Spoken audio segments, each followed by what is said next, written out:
I am Vince Guerrieri. I'm the Secretary Treasurer of the Jack Graney SABR chapter here in beautiful Cleveland, Ohio, even if the weather isn't that beautiful today. Um, the um, the Guardians won the American League Central Division under first-year manager Stephen Vogt, who was awarded the Manager of the Year for his accomplishments.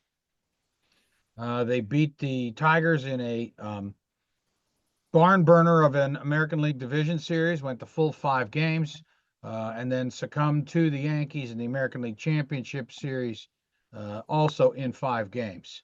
The offseason has been, as are most off seasons in Cleveland baseball, quiet by a lot of the fan standards. The knock against the Dolan family is always that they are in no hurry to spend any money on free agents.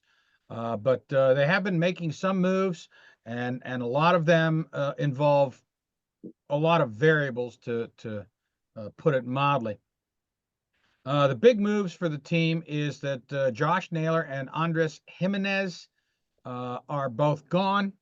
Naylor was traded to the Diamondbacks for Spencer Horwitz, who was then flipped to, or excuse me, I think Horwitz was in the other deal, but Naylor went to the Diamondbacks for a pitcher who has a strained oblique. So we'll see how that shakes out. But Jimenez was traded to the Blue Jays, as was Miles Straw, who won a Gold Glove a couple of years ago, but spent most of last year in Columbus because he couldn't hit water if he fell out of a boat. But Spencer Horwitz was the big acquisition from Toronto. He was then flipped to Pittsburgh for Luis Ortiz and a couple of minor league lefties. Luis Ortiz is going to be is envisioned as part of the starting rotation for the Guardians. The ace of the staff will probably be Tanner Bybee, who just signed a 5-year, $48 million contract. Other pieces in the rotation are Gavin Williams, Ben Lively, and Logan Allen. Tristan McKenzie, who had been unable to kind of find his spots last year, is probably going to start the season out of the bullpen. Shane Bieber, who was signed to a 1-year, $10 million deal, which quite frankly stunned me after our fall SABR meeting when the writer who covers the um, team for the Plain Dealers said that he had basically 1 foot out the door. Bieber is still on the mend from Tommy John surgery. The Guardians have also required John Means, who is also on the mend for Tommy John surgery, but they saw, the team has kind of acquired a reputation as a pitching factory.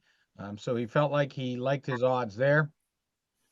The team took a flyer on Alex Cobb and Boyd, and both of those kind of reaped some dividends, maybe not as much as we would have liked, but both of those kind of they signed with other teams in the offseason.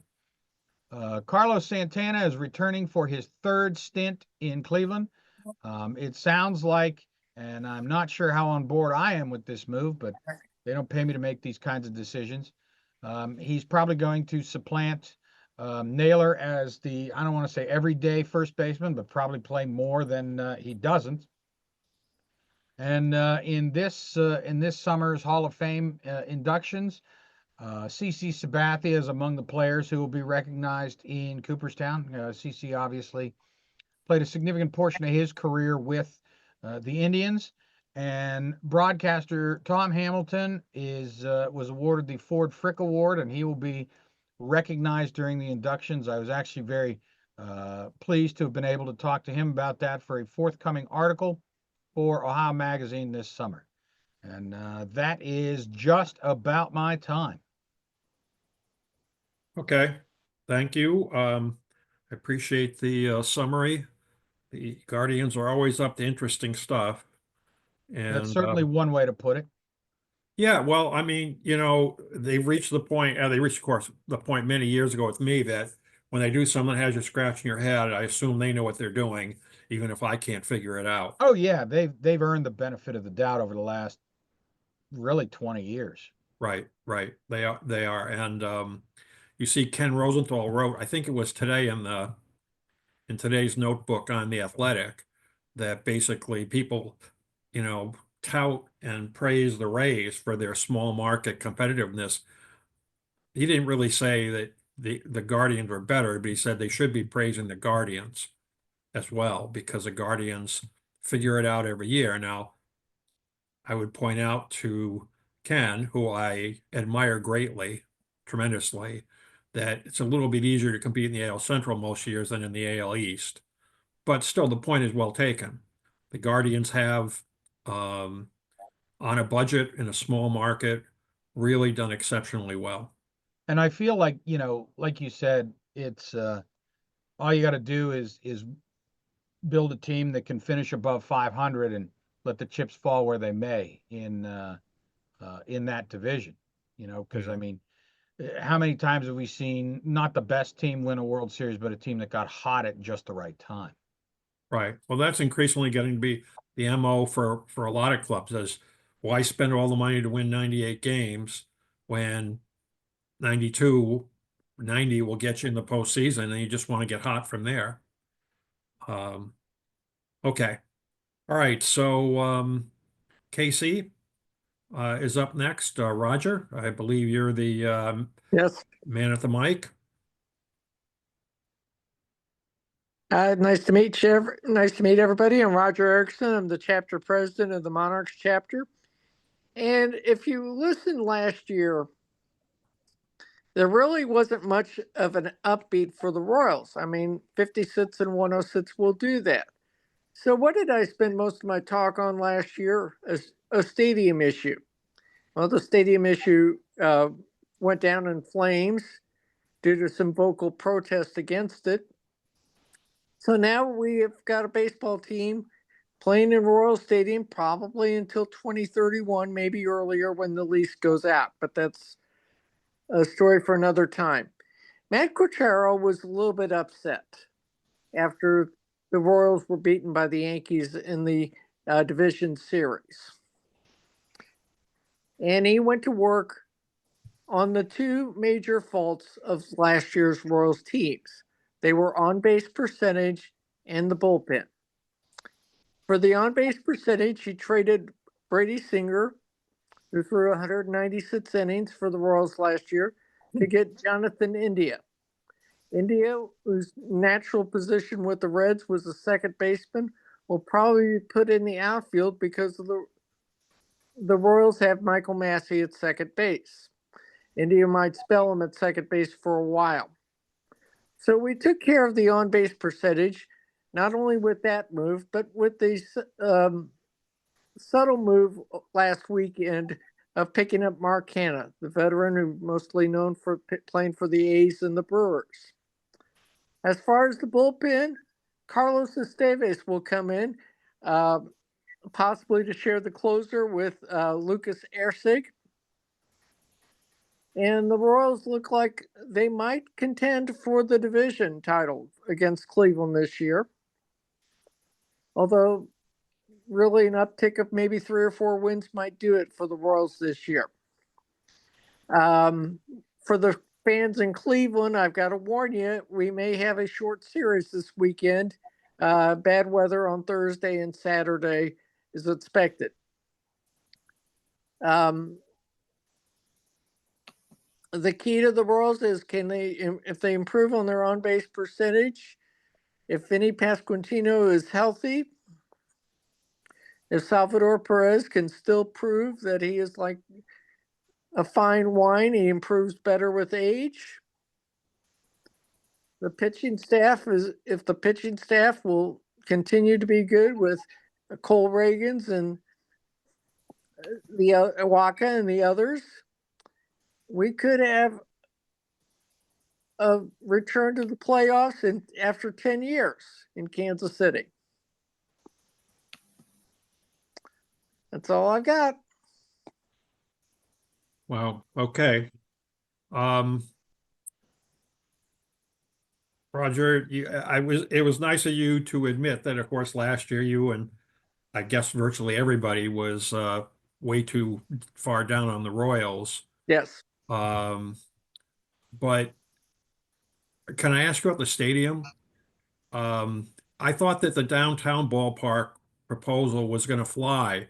Is it completely dead, or is it just in trouble? It's in trouble. What happened was it made there was there was a tenants association that was upset about that ballpark.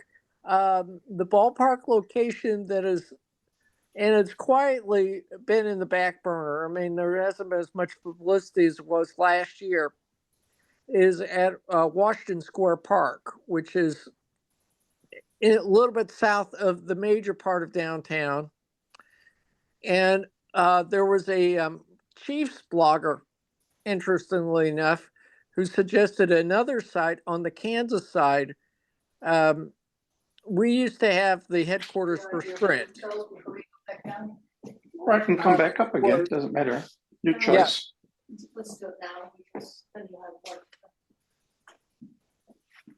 And that is a much bigger footprint than the Washington Square Park location.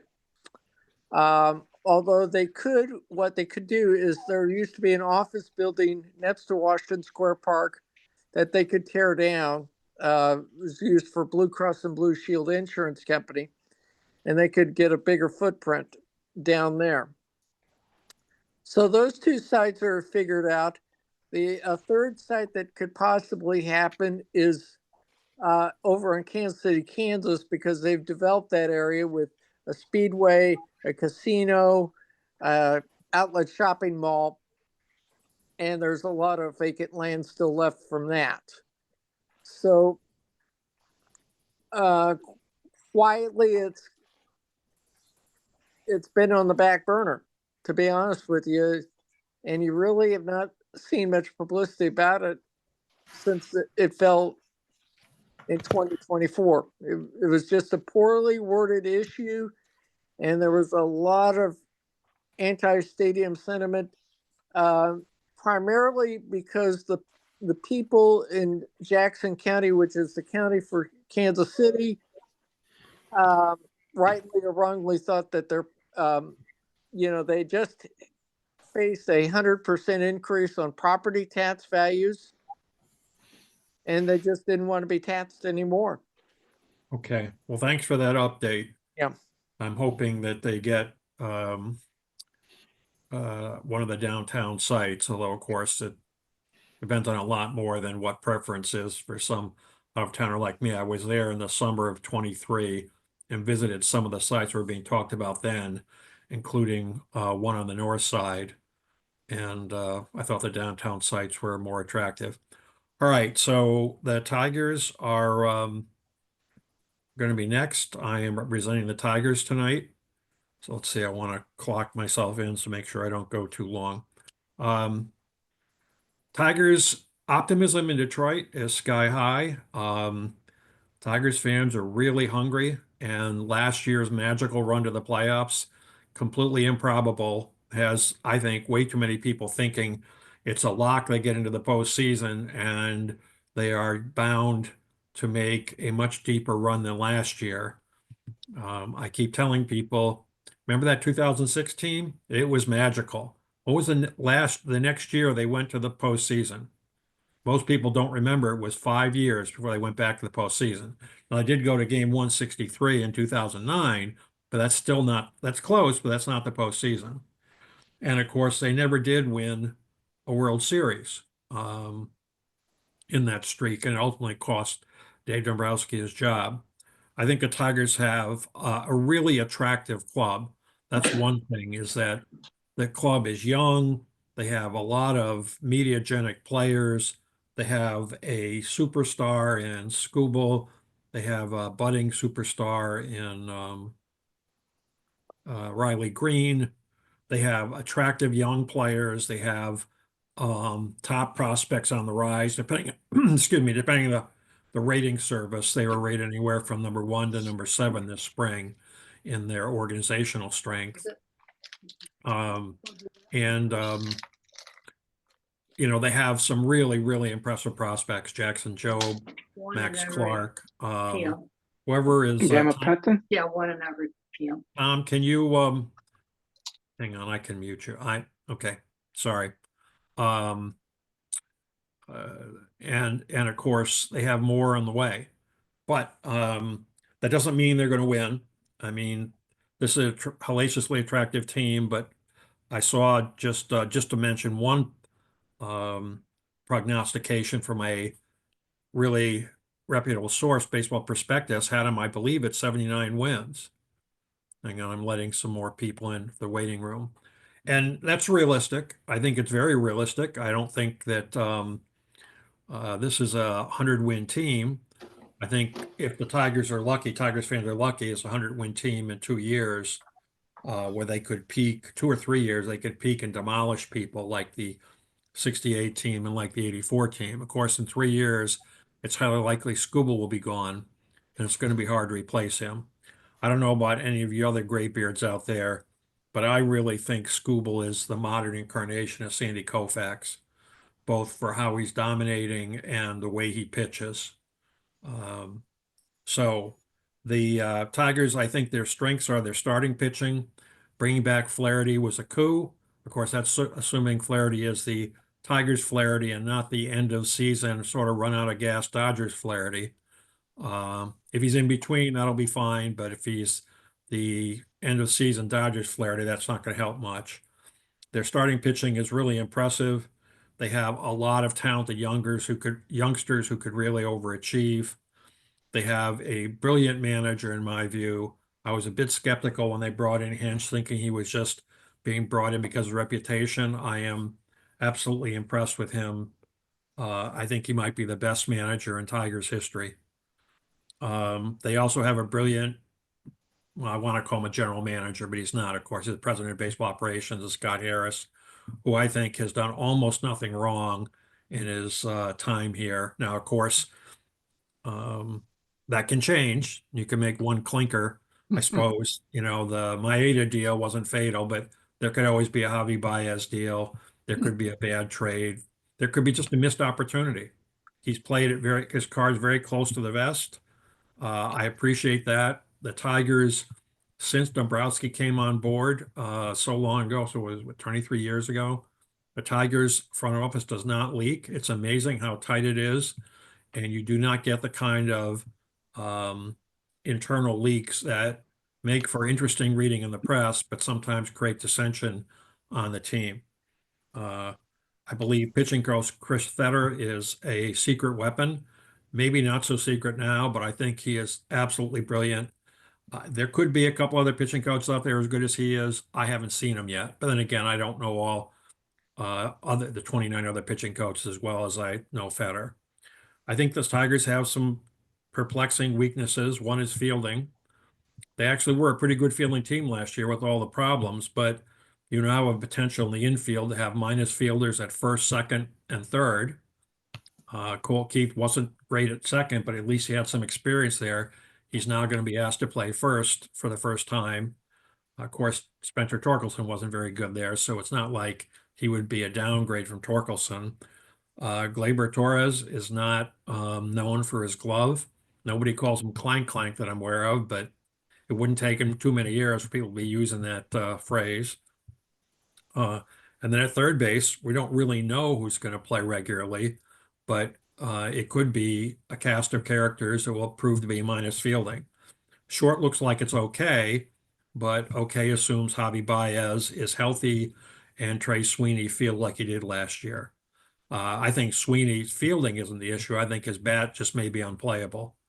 I mean, he's not Ray Oyler, but he could be Dick Tracewski. Now, on a team that really can hit the ball, that's not a fatal problem. But if a team with their offense like last year, you can't afford to have Ray Oyler at short. So I also think that the Tigers might rely a little bit too much on the waiver wire, which isn't just the waiver wire.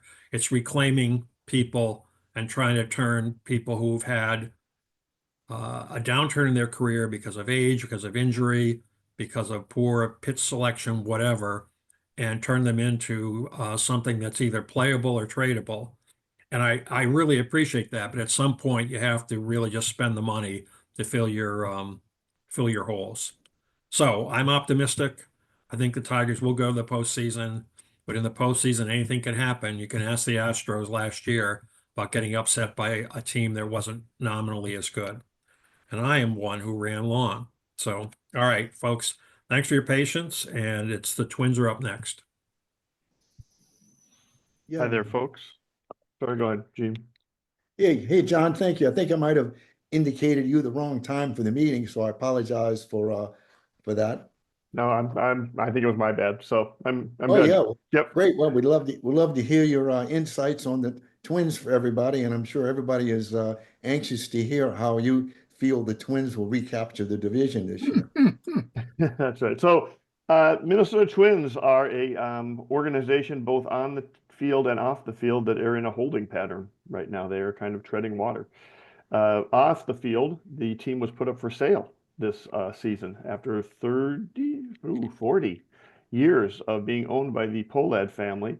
They just announced last October that they would be putting up the team for sale. It looked like that sale might go through as early as by, or at least be mostly completed by opening day, but there was a change about 3-4 weeks ago when Justin Ishbia, who was considered the lead contender of the organization, decided he would rather be a larger minority owner in the Chicago White Sox.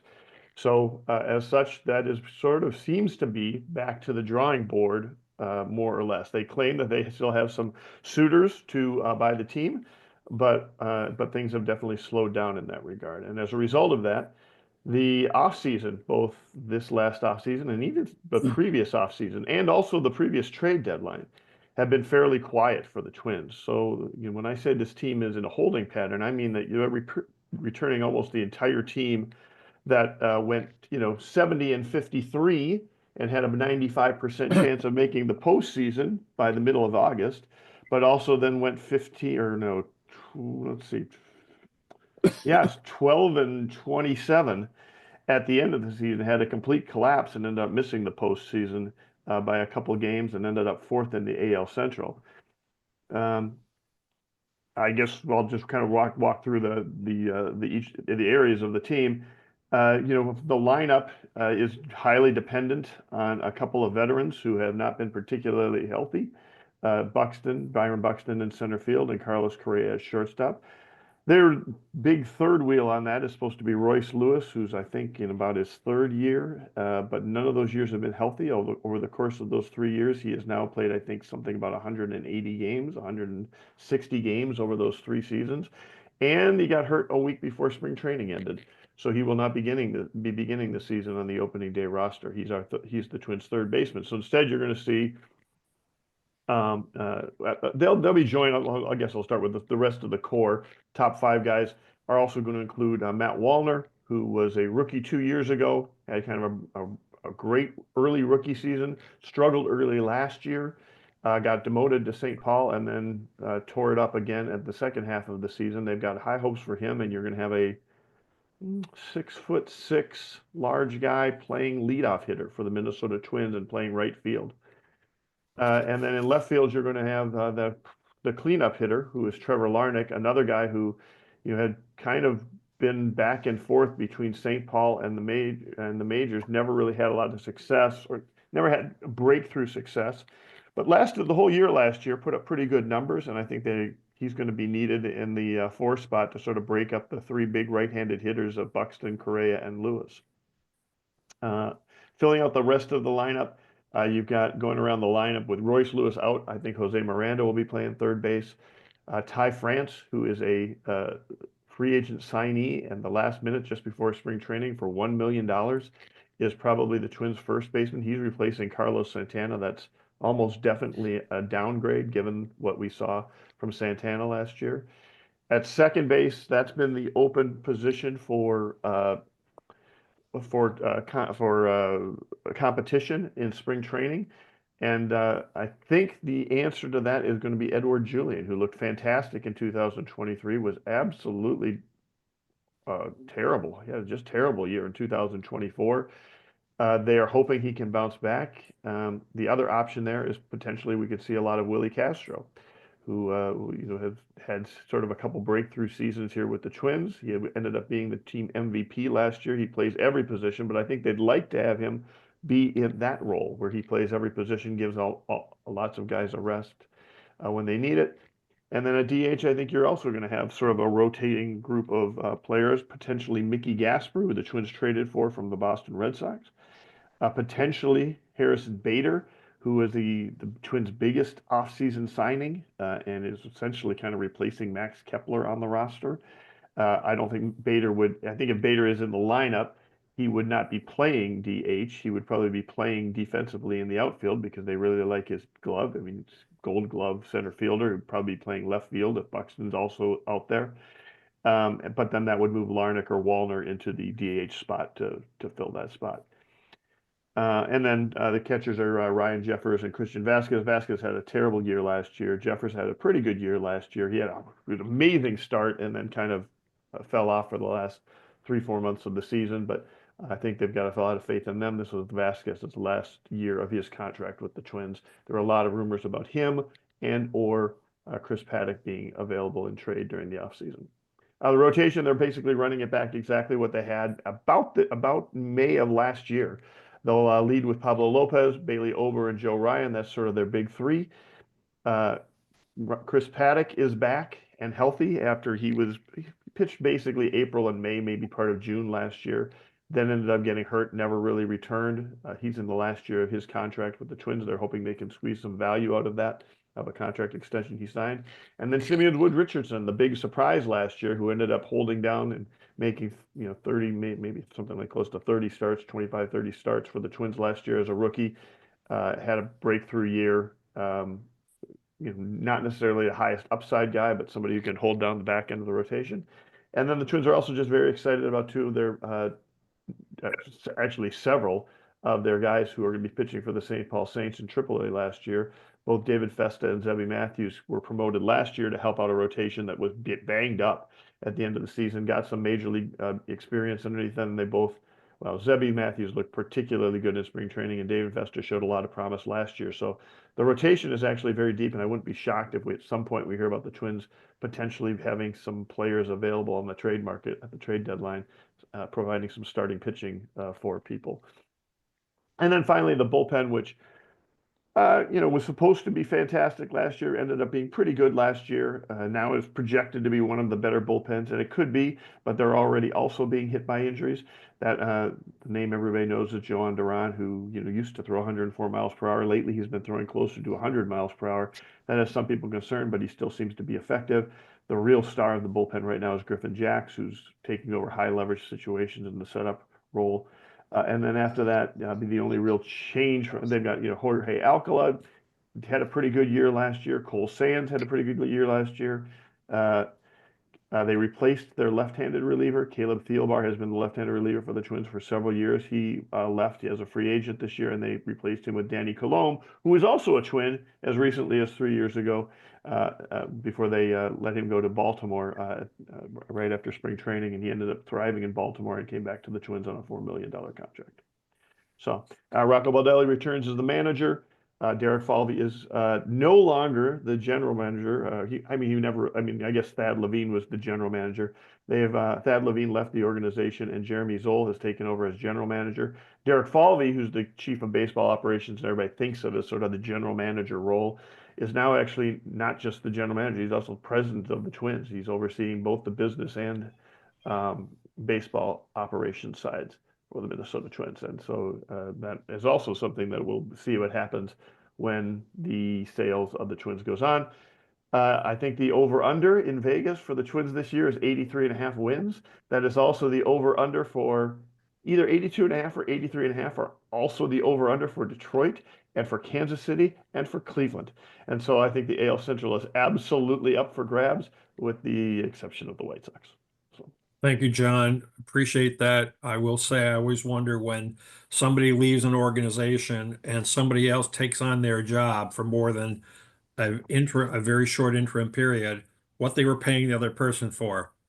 Because there's only two alternatives. They weren't doing anything and they should have been fired, or what they were doing was so meaningless that somebody else can add it on to their existing responsibilities, because we know that nobody gets an easy job anymore. Everyone's overworked and essentially on call 18 hours a day and I think, basically 24 hours a day. I think you would have trouble finding anybody in the Twins organization who thinks that Dave St. Peter, who was the president of the Twins and left the organization, Derek Falvey ended up taking it over, took over, was, not, was,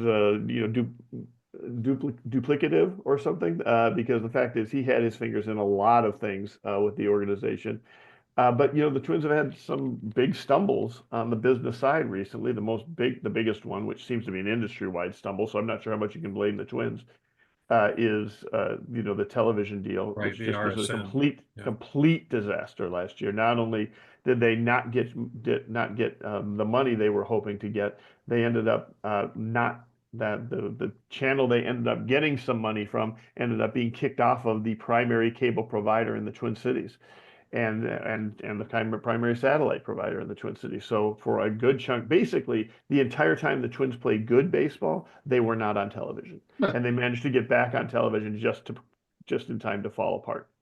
So, they also don't have, things like the patches on their uniforms, which can lead to extra revenue. And then also, like, I mean, Dave St. Peter was just at a point in his life where guys tend to retire. Like he's a late 50s person. He's been in that role for 20 years.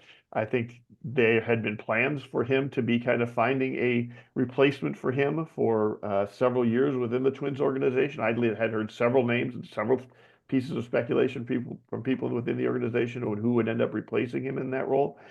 And ultimately, I think what it is an endorsement. I think they think of Falvey as more than just a baseball guy. They think him as somebody who has grown an organization. And I think that's accurate. 2017, when he took over, he was replacing Terry Ryan. And Terry Ryan, the Twins, the view of the Twins, both internally and externally, was that they kind of needed to catch up as an organizational level. And I think they have in a lot of ways. And I think we're starting to see some of the fruits of that with the pitching depth that we talked about. That when Derek Falvey took over, that was the number one concern about the Twins, was they just hadn't been able to develop any pitching for about a decade past the Rule 5 pick of Johan Santana, and yeah, right now they're at the point where they feel like they've got pitching. Pitching is the strong point of their organization as opposed to the hitting side. Thanks, John. All right, I want to go right to the Sox because we're running a little behind, and as much as they suck, they deserve their time.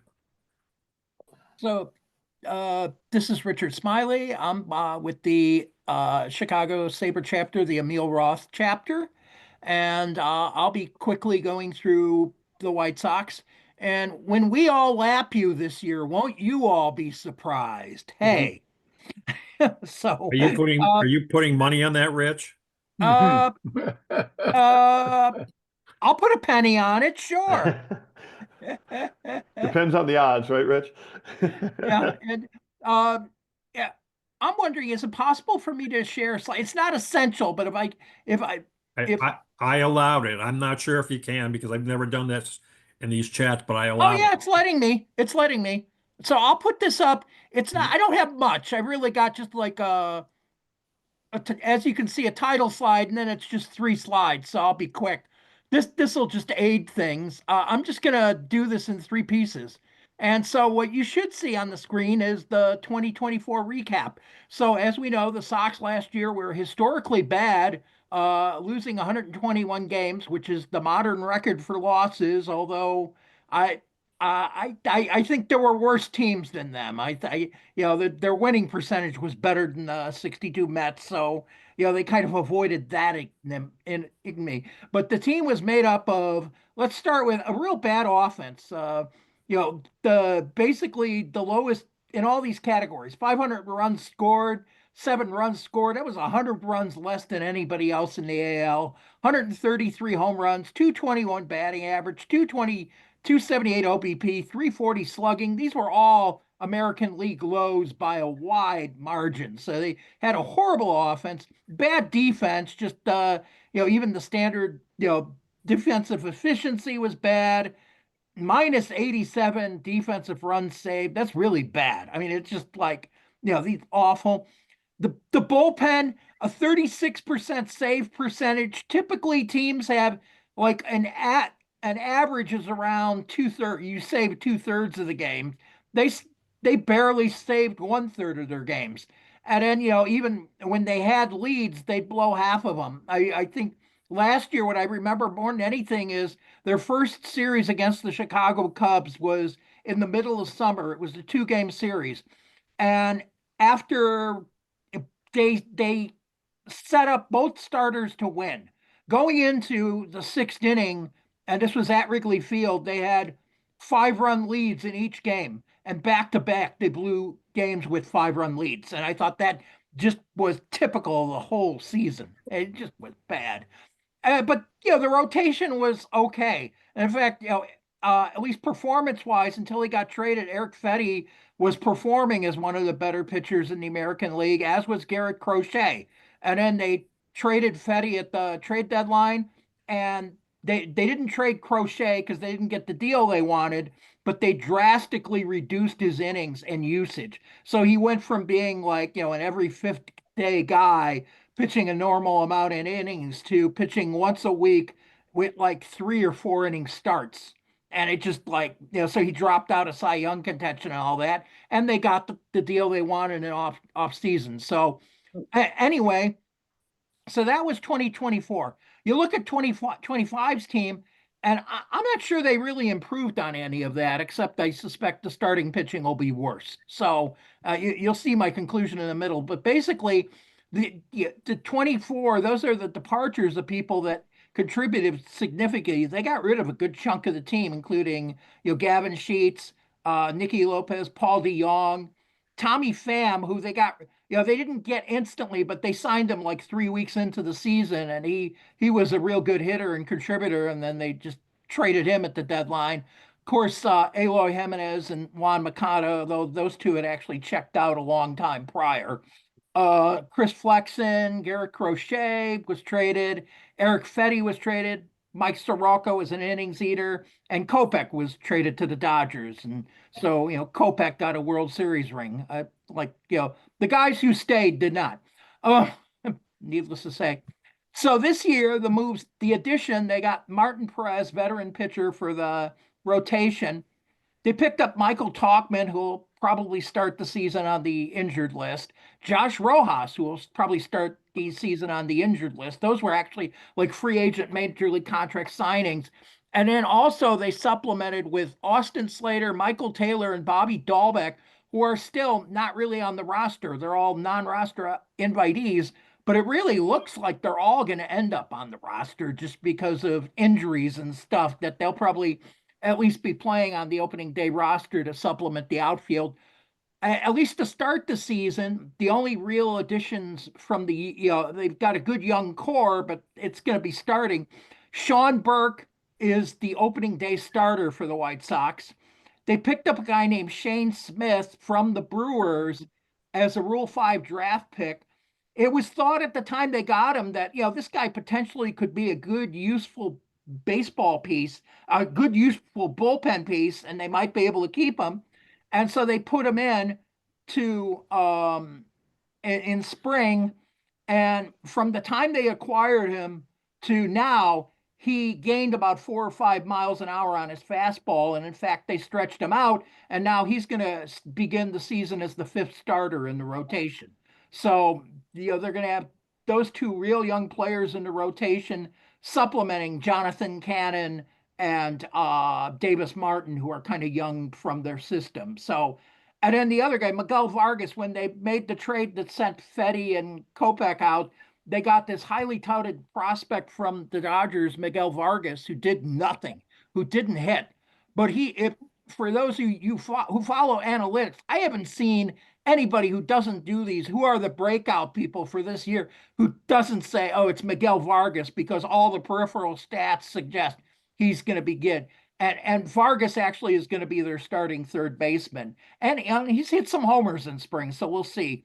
Of more interest probably is along the year, they're going to be adding at some point Colson Montgomery, possibly the catchers, Kyle Teal and Edgar Caro. And then the best prospects in the system, the left-handed, probably the best left-handed prospects in baseball, Noah Schultz and Hagen Smith. I I think we will see Schultz up towards the end of the year. Smith was a draft choice last year. I wouldn't be surprised if he just gets acclimated to minors and we don't see him this year, but we see him next year. And another young guy they drafted a couple of years ago with like their third round pick, Grant Taylor, who's developing, who throws in the upper 90s. And then the other guy, a guy named Chase McDroth, who they picked up in the Kopech trade. He's an infielder, not much power, but he's good defensively all over the place at second and third, good on base percentage, gets the bat on the ball. And because of Josh Rojas getting injured and a lot of other people gone, it was widely assumed until this afternoon that McDroth actually would make the team and be the starting shortstop. Instead, it was announced today that he was sent down to AAA, so not yet. So, to be honest, at the moment, I go through an exercise every year where I try to project the White Sox opening day roster, and I've never had the difficulties that I've had this year. I can only identify about half the players that I say, yeah, these people are definitely going to be on the roster.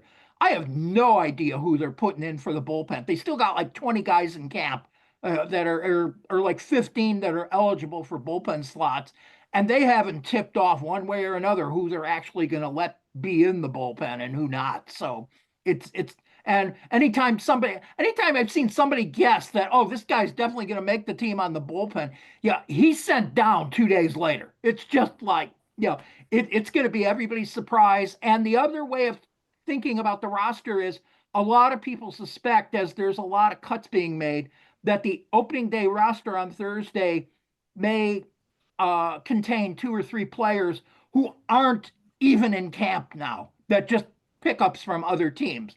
So the 2025 team as stands now is a mess, but with later in the year might be improving as they, start giving the younger players a better shot. So this may be rock bottom, but we'll see. Okay, thanks, Rich. We need Can to I move just on. can I go through this one real quickly? Because this is the food for thought. I'll All go right, through really fast. Yeah, real quickly. So the sort of looking to the future, where the future is, the positive is they picked up a hitting guru from the Orioles named Ryan Fuller, who complements Brian Bannister on the cat. They totally trashed their international scouting system, and I mean, just dumped Marco Patti and a lot of people, and brought in new people who actually brought in Dominican Republic prospects. We haven't seen that in 5 years. And we're in a position to take advantage when the Dodgers needed international cap space to acquire Sasaki. They cut it. They dumped. They reneged on a contract with a top prospect, and the Sox were able to swoop in on him. 2 years ago, this never would have been a possibility. As John mentioned, Justin Ishbia has bought minority shares in the White Sox. And there's really the big news there is people believe that there might be a handshake agreement in place for him to take over the White Sox when Reinsdorf dies. Reinsdorf just had his 89th birthday. I don't think he's ever going to sell, but team will be with him until he dies. But then when that happens, this is the thinking that Ishbia will take over, and that could even revitalize the push for the new stadium. And then my assessment is just I suspect that this team, it's hard to do worse than 41 victories. So I think they might end up with a better record and have a worse team this year. And they're a couple of ways from competing. And you can talk the rest of the time about the Central because I don't think you'll be talking about us. Take care. Okay, thank you, Rich. So I appreciate our leadoff hitters, Cleveland and Kansas City, being more succinct because everybody after them, including me, ran long. So I'm going to give Vince and Roger a chance to add a couple of minutes of commentary if they want, because they were properly within the time limit I set. Vince, do you want to add something? Muted. Wait, now I'm not muted. All right. The only thing that I would add that I think is kind of interesting to watch, I'm not sure how it's going to turn out, but Tyler Naquin is back with the franchise. He was an outfielder for the team about 10 years ago, and he is trying to make a comeback as a pitcher. So I have no idea how that's going to turn out. They brought him on a minor league deal, so it doesn't sound like it is a significant investment. But I have to admit, I'm kind of curious how it's going to turn out. And Roger, do you want to have a postscript here since you were very succinct? Okay. Well, the key for the Royals will possibly be when Jack Caglione will come in for the Royals.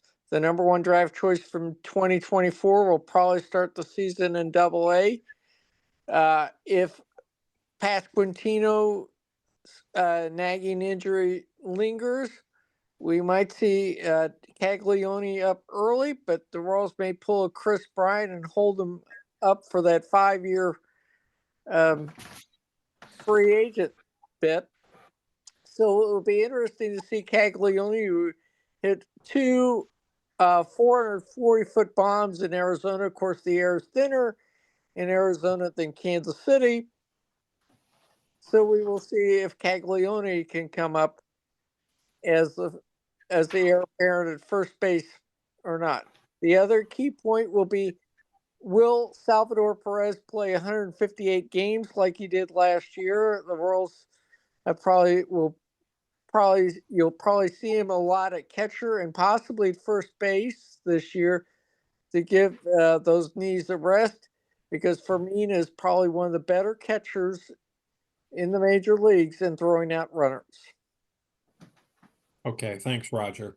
Mm-hmm. All right, folks, I just want to announce again, since anyone's wondering why the SABR Virtual box is black, every time I try to turn on the video, it says loading background image or something. I can't remember what it is. And then it never finishes loading. I'm going to try it again to see if it'll work. Now, at least I got the logo up there. Anyway, it's not my desire to hide. But I guess I can't fix it. So we're open to questions now. Please raise your hand and I'll call on you, or you can just start speaking as long as you're not speaking over somebody else. In the past, we've been pretty good about everyone being gentlemanly and not everyone rushing to the mic and duking it out.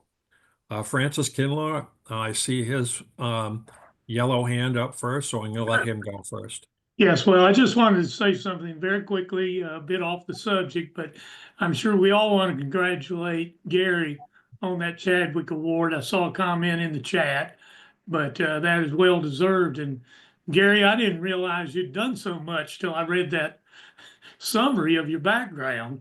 And but I know we all feel this way. Well, thank you. I appreciate that. I will say that, everyone knows I'm prolix, and a few years ago, I realized that when people ask me what I did and I start listing things, people were looking at me like, do we have to sit through this? I got to the point a few years ago where people introduced me, I'd say, I've been around a long time and I've done a lot of stuff, or I've done some stuff, and just left it at that, because for outside the SABR crowd, a lot of the stuff I did, they don't know about or care about. But it was a surprise to me, and I'm very appreciative, and thank you all. And now let's move on to more interesting stuff. Anybody else have a question? Nobody out there's got the arrow with the arrowhead through their head now or something?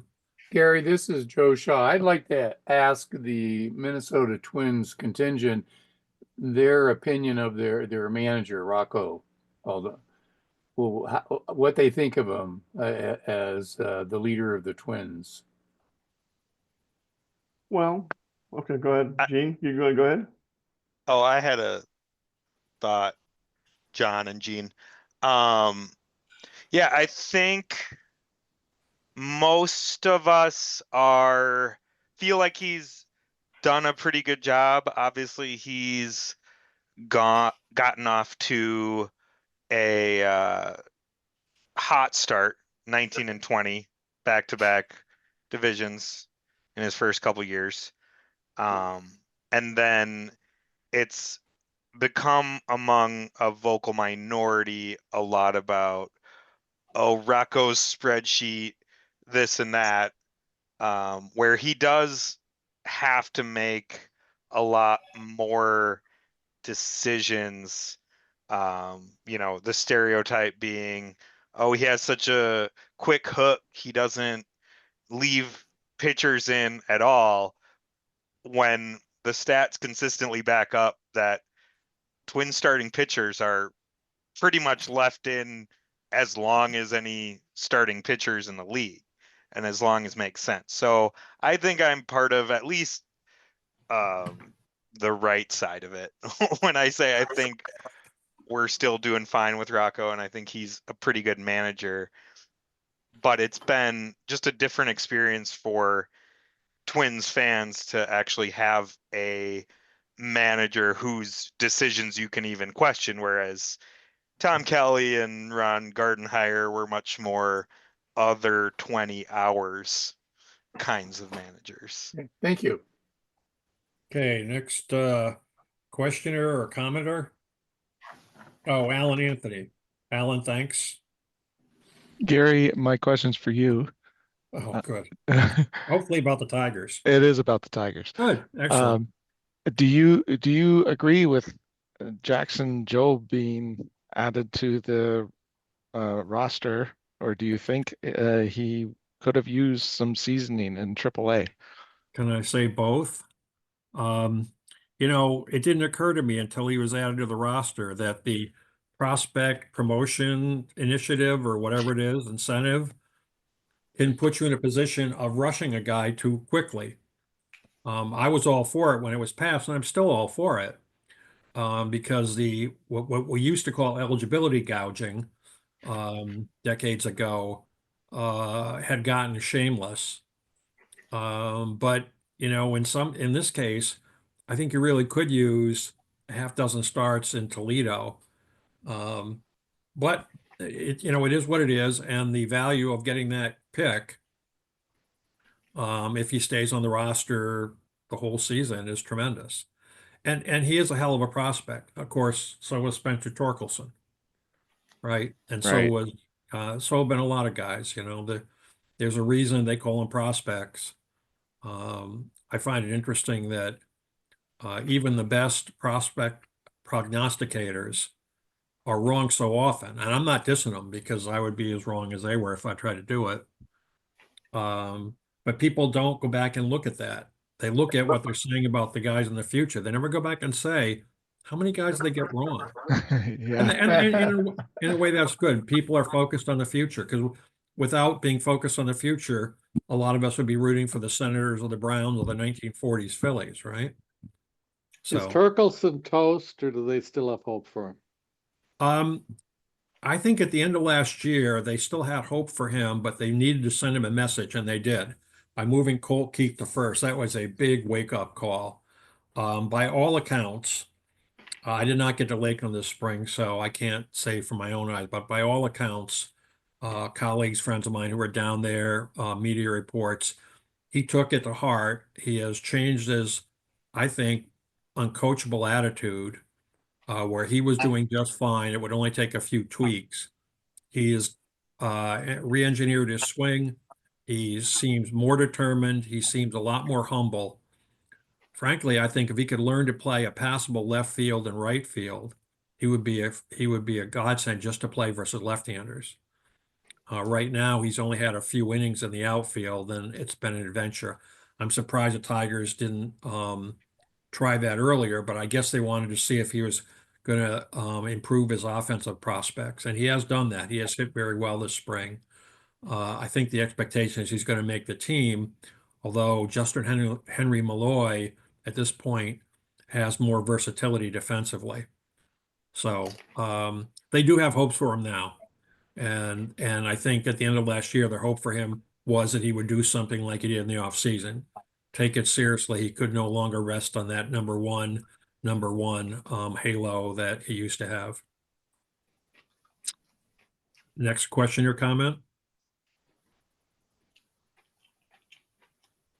Oh man, I can't believe that a SABR crowd is this quiet. Well, I want to point out then that, you said that nobody ever goes back and reviews.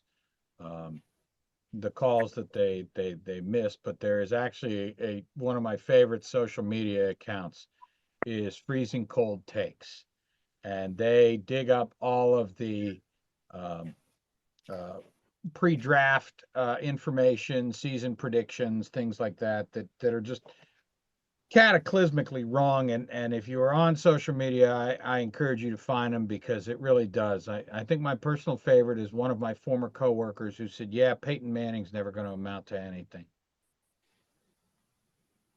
Well, your point is well taken, but on the other hand, how many people read that? How many people read that, and how many people do what I suggest? They have hope. They look at the prospects. I mean, I used to think that I'm sorry, Baseball America was shameless in promoting guys, especially the tools players and the low minors. But in a way, the sabermetricians and the analysts are that too. They promote guys who fit their idea of an ideal prospect, even if they're miles from the majors and even if they have yet to play, 150 games in a season. And now with all the pitching injuries, pitchers are they're being brought along carefully. I would say they're being babied um, because of that, which reminds me, I should remind people that last night SABR had a special event, a webinar about pitcher injuries with a very distinguished panel. It was only available to SABR members and the members of whatever institute of very learned and pointy-headed people SABR was working with. I told Jessica today that I thought it was very special. Unfortunately, I couldn't make it. And she told me was recorded and will be available for later viewing. So I encourage you to check that out. It was just announced last week. Maybe Mark, do you want to comment more on it? You're muted, Mark.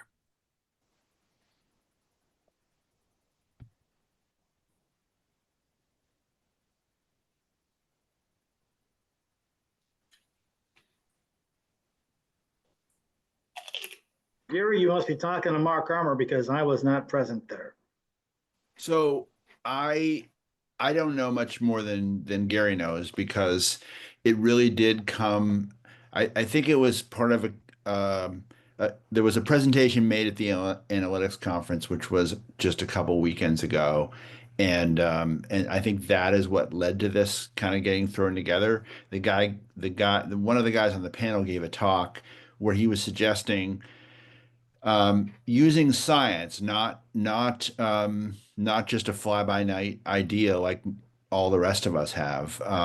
That he was essentially proposing a heavier ball, and this is a study being backed by Major League Baseball, who is spending quite a bit of time and effort on this problem. I mean, there are a lot of sort of competing problems that everybody might have, which is, maybe you think there are too many home runs or there's too much spin or whatever. But I think specifically the problem that they're trying to address at the moment is all the pitchers getting hurt. And I think most of us probably think that is the most important of the problems. So anyway, the study is ongoing, and this is kind of where they are now. And the panel was trying to address, I think, the bigger picture of pitcher injuries, and also specifically this one solution, which I think there is some momentum for trying, maybe in the Atlantic League or something. But anyway, yes, I highly recommend watching the panel when it becomes available because I think most people in baseball and I think most people in the analytics world believe that and have for a number of years that this is the number one problem with the sport is pitcher injuries. Thanks, Mark. Yeah, I think it's especially important for SABR to foster a sense of community. When I was on the board, which was a long time ago, back 09 to 12, we talked then about how so many people believe they could get most of what SABR provided to them on the web for free, and that many people who were paying their dues were viewing it as a donation to support the organization, which is good because we had a lot of civic-minded members. But it was also true back in that period that without a lot of members dying and leaving generous bequests, we would have been in real financial trouble. We were seriously negative on operations back in those years. And it was only a couple or several generous bequests that kept us afloat or kept us from depleting our reserves. And now Mark Armour and Scott Bush have done a great job. You've been president now for what, 6 years, Mark? Almost 6 years? 6 years and I'm wrapping up. So Right, right. so hopefully it's yeah, and I would before you finish, Scott and the staff are just tremendous. So and I have no reason to say that because I'm not going to be around when any of them get rehired, but they're fantastic both in terms of coming up with ideas and also implementing them. So we're Yeah. very lucky.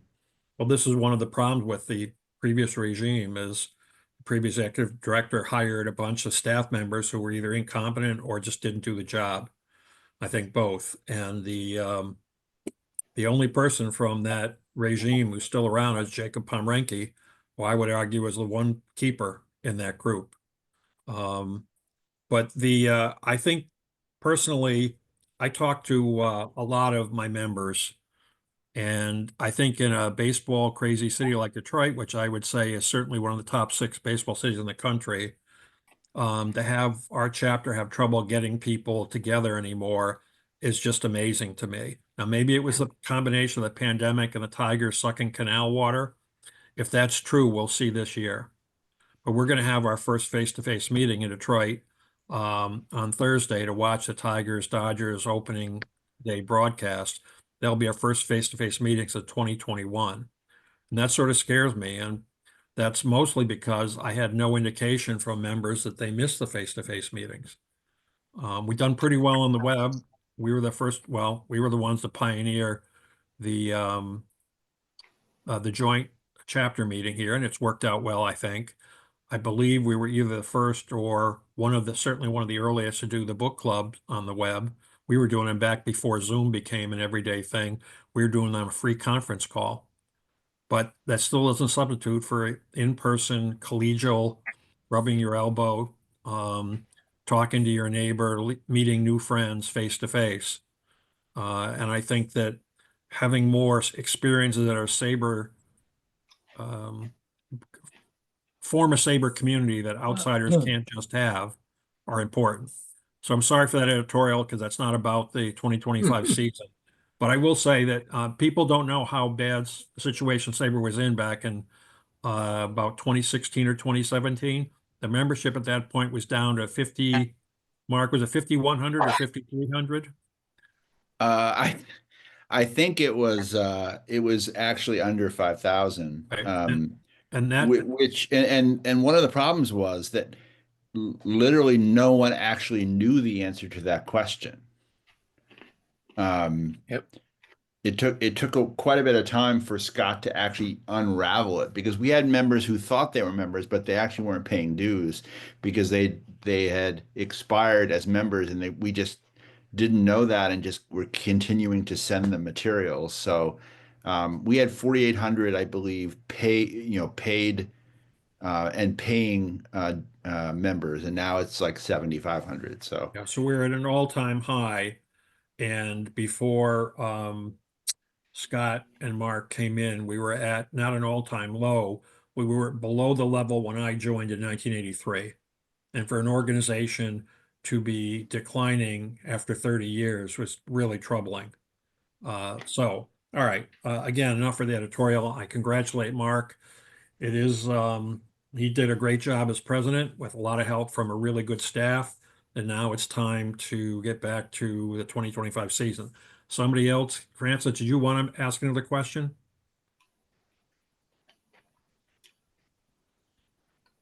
You muted yourself again. You hit. I did. Okay. Yeah, I took myself off because I thought my comment might not be too interesting. But at any rate, I hope it will be. It follows up on what Mark Armour just said about last night's meeting. I did attend that via Zoom, and correct me wrong if I'm wrong, but I think 4 of the 5 people participating in the webinar were medical professionals. And so I think it was natural that they focused on what could be done about arm injuries from a medical standpoint. I thought it was a strong panel with less emphasis on what might interest the ordinary fan than the medical professional and the avoidance of injuries. But at the same time, I would like to join Gary and Mark and everyone else in urging you to listen to that. It was very informative. I went into it fearing that after about 3 or 4 minutes, I wouldn't understand what they were talking about.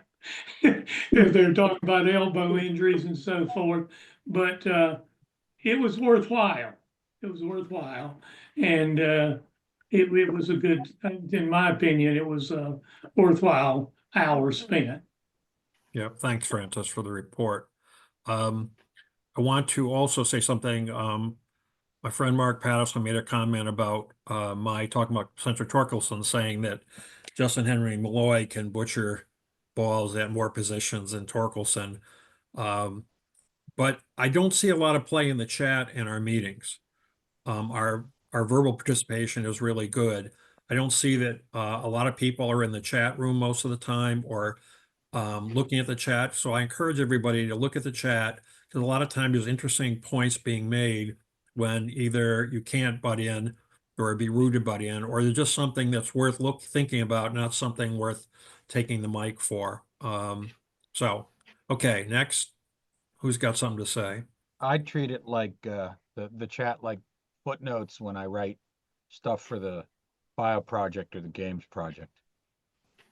Okay, that's an Like interesting. you said, stuff that's interesting but not interesting enough to put in the main narrative. Huh. Okay, good enough. Robert? Robert, did you want to speak or is that just you're muted again? Okay.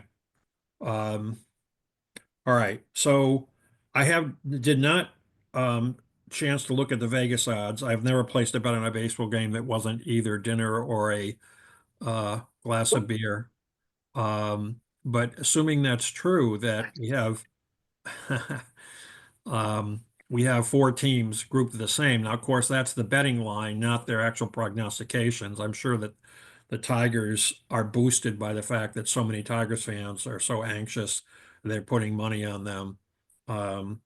This would make us both potentially the strongest division and maybe the most interesting division, which I believe also that several people have pointed out this year, several national writers have pointed out. And for years, the AL Central being a punching bag, not like the worst days of the AL West or anything like that, but still pretty much. I think that's remarkable. All right, we're getting more Tigers comments in the chat here. Someone put Baez contract among the worst ever. Oh, Steve Ehlers did. I would have to say it's not among the worst ever because it wasn't absolutely enormous, franchise wrecking, bad, huge, but it was incredible. I mean, Baez basically didn't change his stripes from being in Chicago, and he had one hellaciously good less than half season. And based on that and a whole lot of desperation, the Tigers gave him a nice fat deal, which he has failed to live up with. Mitch Lutsky is asked if the hip surgery will change his direction. I think we might see the rebound offensively from him, but he was so far down that even a serious rebound isn't going to matter much. I think the real problem for the Tigers is what happens if Trey Sweeney's bat is as weak as it theoretically looks like. And they'd have to decide, are they going to play Sweeney for his defense or are they going to give Baez a chance? Because I don't see Baez the kind of guy who's going to come off the bench and be a valuable contributor. I think he's the kind of guy that needs to be in a groove and he needs to play every day. Now, I could be wrong. He could turn into an elder statesman who comes off the bench perfectly prepared, but I just don't see him as that kind of player. And so if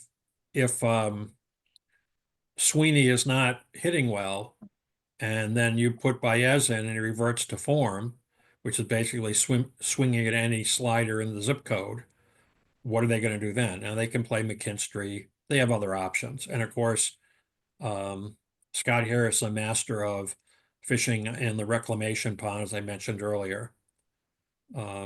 Bruce Alladis says, does the division consist of 4 teams that are above 500? Oh yeah.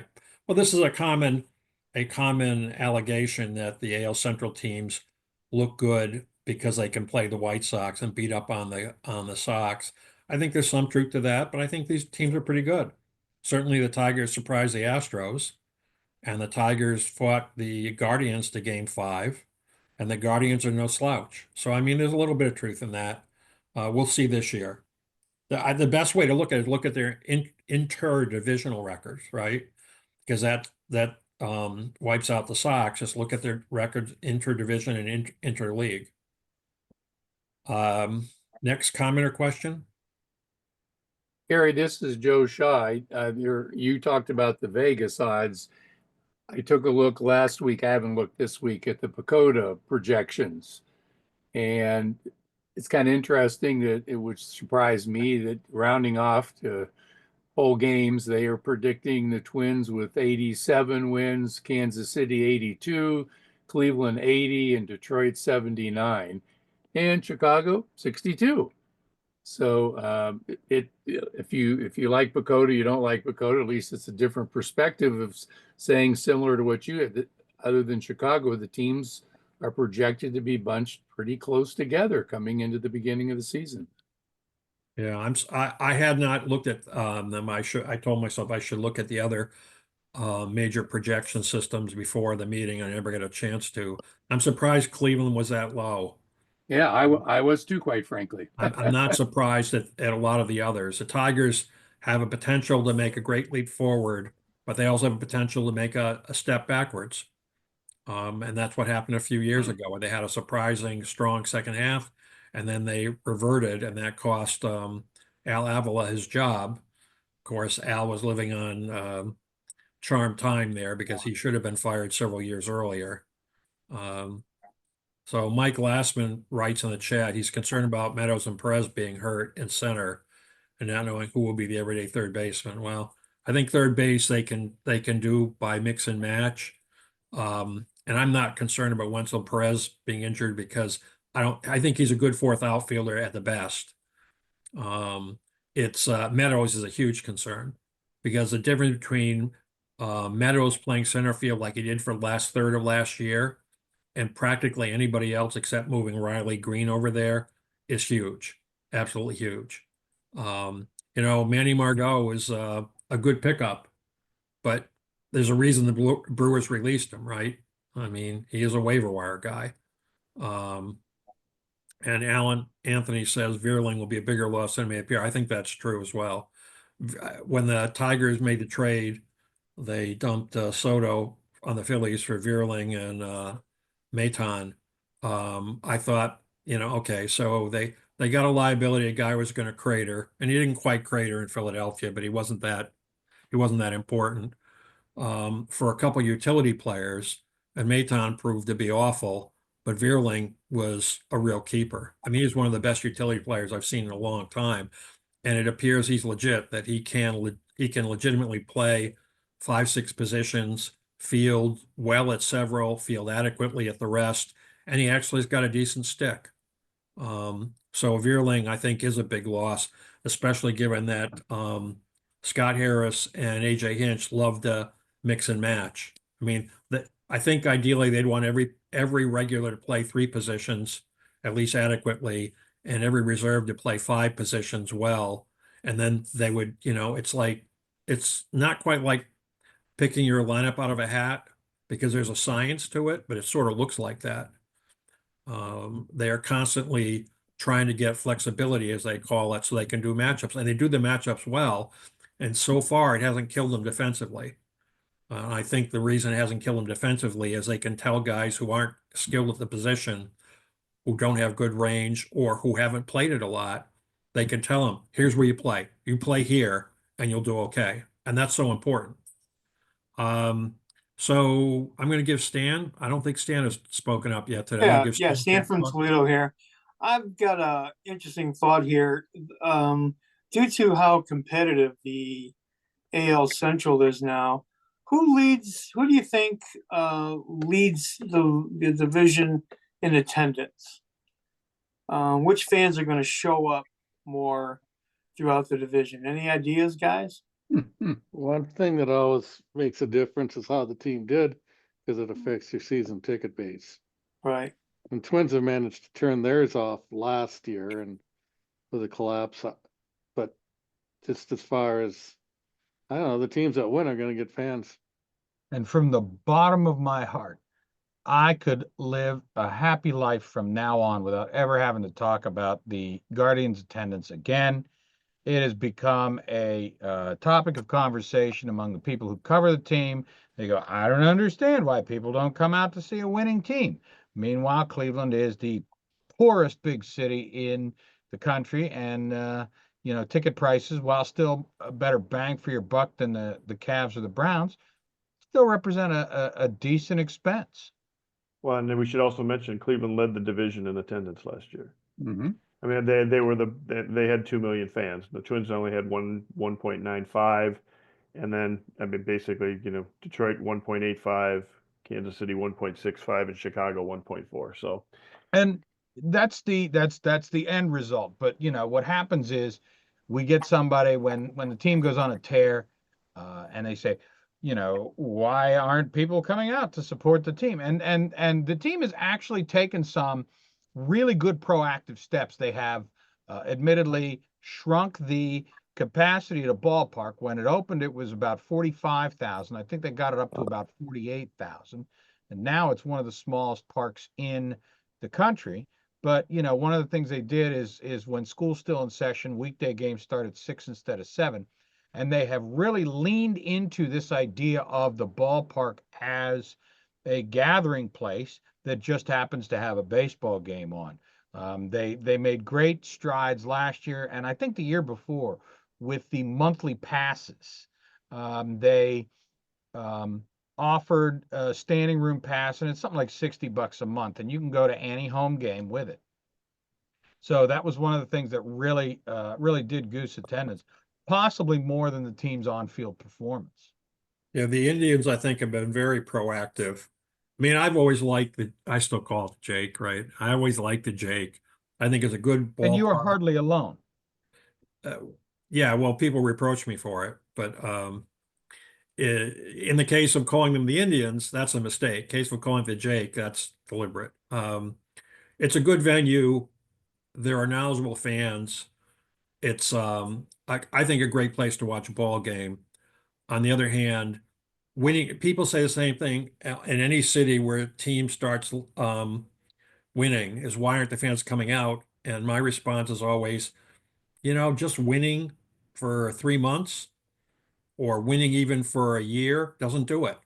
People allegiances don't flip like that. Yeah, I mean if a team, let's say the Twins, were to win 106 games next year, the fans are going to turn out.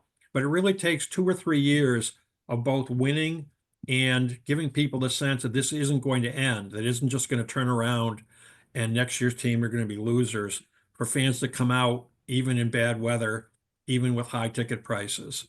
I don't think anymore. I mean, fans have so many options anymore besides baseball that winning for 1 year or having a hot streak in the second half isn't enough. And most fans, by the way, purchase their tickets before the season starts, either season ticket packages or advanced ticket sales or going with the office on a group outing or something like that. So the sort of walk-up tickets or walk-up day of game is negligible now, where it used to be huge. And even people buying tickets for next week's game because the Indians or the Tigers have won 9 of their last 10 and an attractive team is in town, just doesn't matter that much.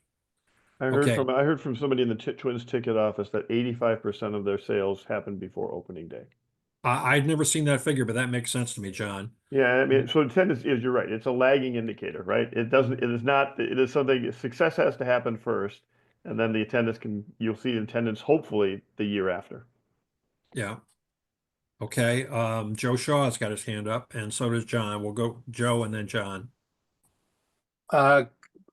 I'm gonna have, can I take a pass and come back? Because I've been thinking about the attendance thing, which is not why I put my hand up. So can you Okay. come back to me? Sure. John?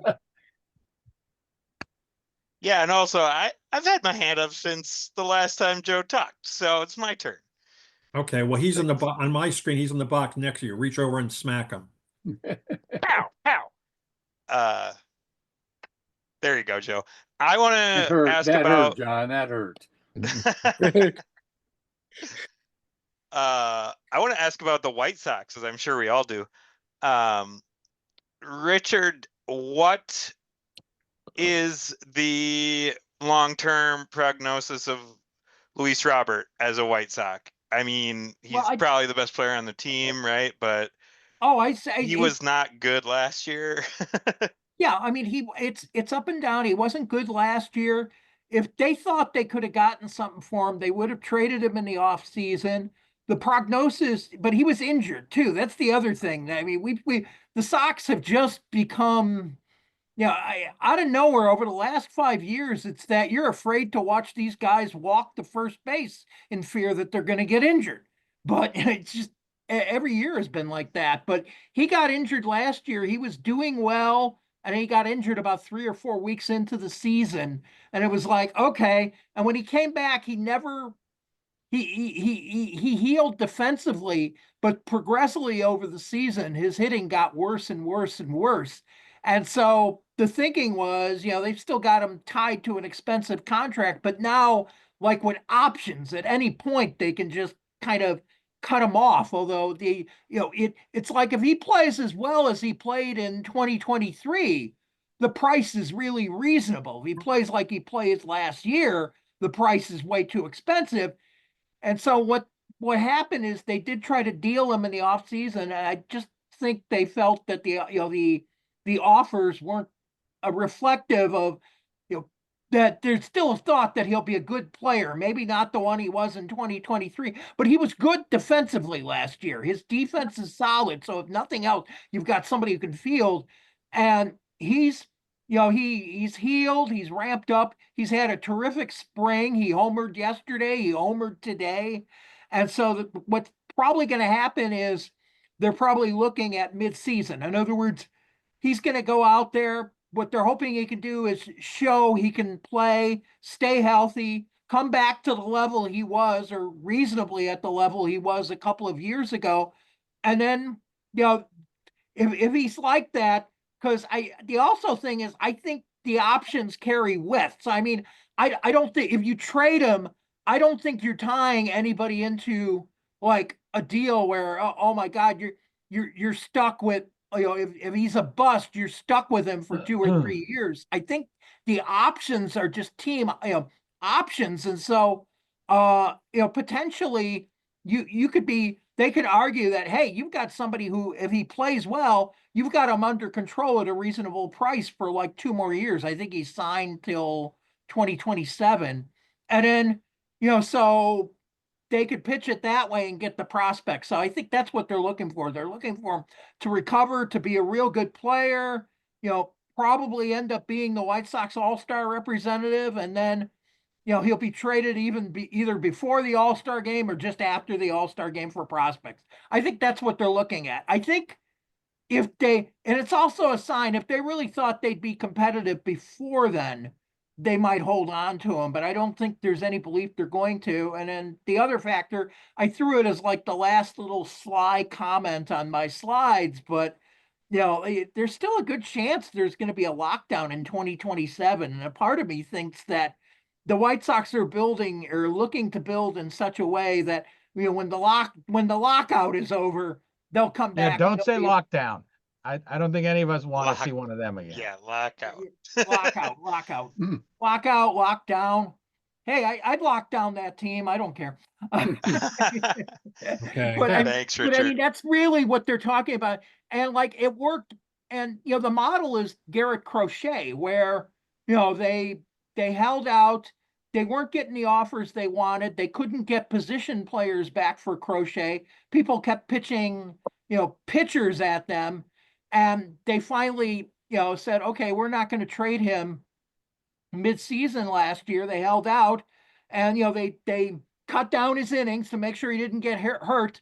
But then the mission over the offseason was, let's get him traded, and they settled on a deal with the Red Sox, which I think was good. I think it was good for the Red Sox. I think the Red Sox are in a position to actually win that division in the East, and it looks like it's good for the White Sox because of the people they got back in terms of, everybody thinks Kyle Teal's going to be a good catcher and a good hitter.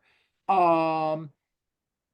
got Braden Montgomery, who was one of the higher draft choices from last year in the deal. Like I said, Madroth almost joined the team as a starter this year. So it was like a fair trade. It wasn't like, you're not walking out of there going, oh, this team ripped off this team. And I think that's all they're looking for Robert. Not like, he's a superstar and you have to overpay, but he's worth more than just bottom basement. Oh, here, we'll give you our bottom basement pitching prospects, and you should be happy with that.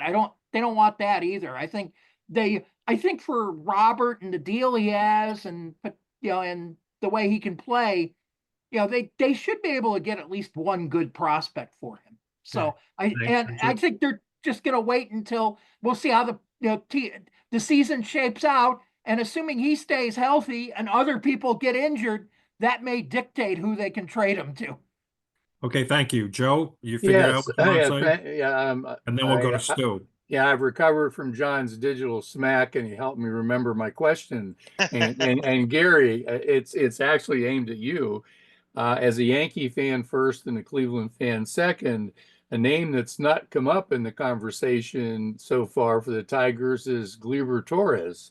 And my question to you is, how do you think that might turn out? Will it be the Gleyber Torres that Yankee fans loved, or the Gleyber Torres that Yankee fans couldn't wait to run out of town because of his lackluster, lackadaisical play, both offensively and defensively? So, Gary, what say you for Gleyber Torres this year? Well, actually, I did mention him earlier. I said that when I was talking about the Tigers' potentially bad infield defense, I said no one's accused him of being clank, but it could happen. It wouldn't take booting too many ground balls for people to do that. I think that it's 1/3 likely he'll be a positive pickup, like several of the ones that Harris has claimed off the scrap heap. 1/3 likely he'll be mediocre and it won't make a bit of difference. And maybe by the All-Star break, Jace Young is playing second, or Cole Keith is back to second base, and Torkelson's at first.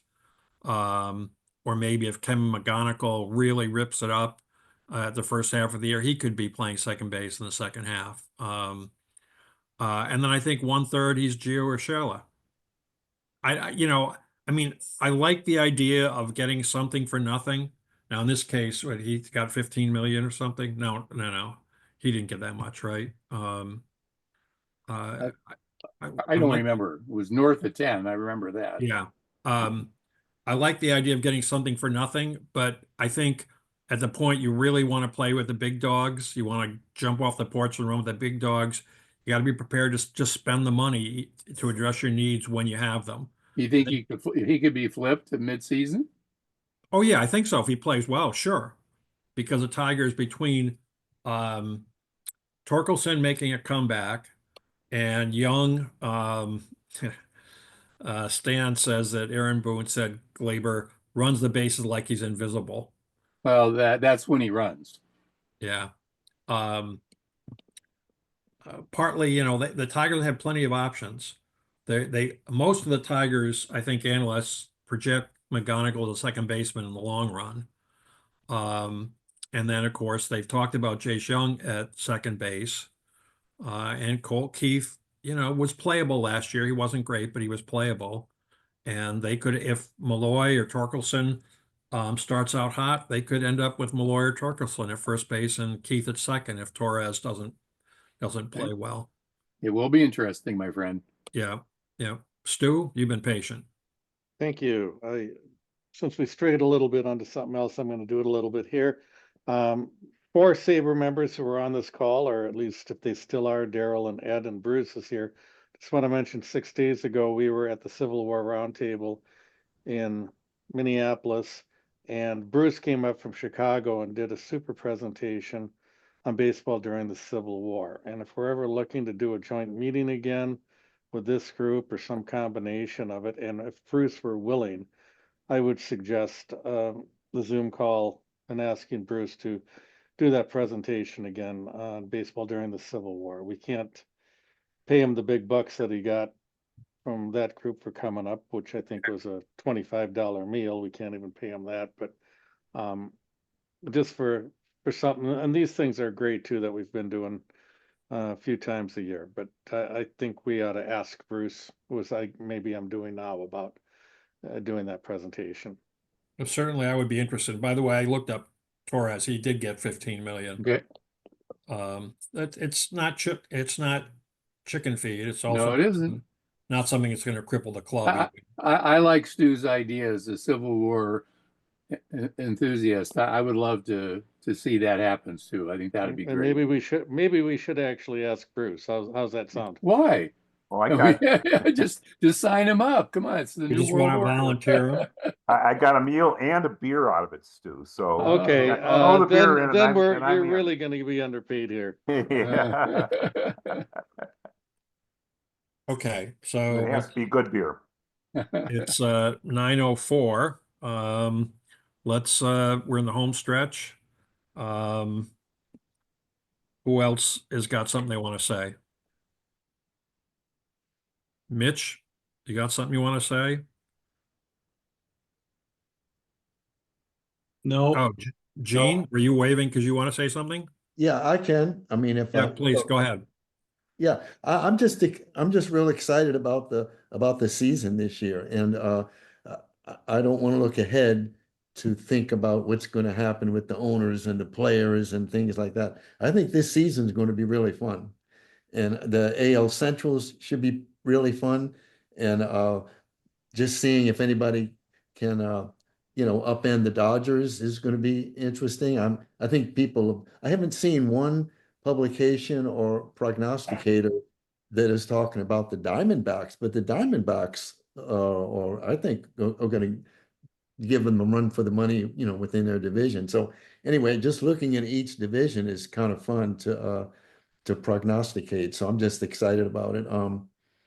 I think Yeah. Gene, for what it's worth, Pacoda says less. Dodgers 103 wins, Arizona 87. I was surprised at that difference. You get to the postseason, it's a crapshoot. Yep. Right. I mean, that's the thing. But look how close San Diego came Yep. to beating the Dodgers in Yep. the division series. Anybody could, the White Sox in the 3 out of 5 series could beat the Dodgers.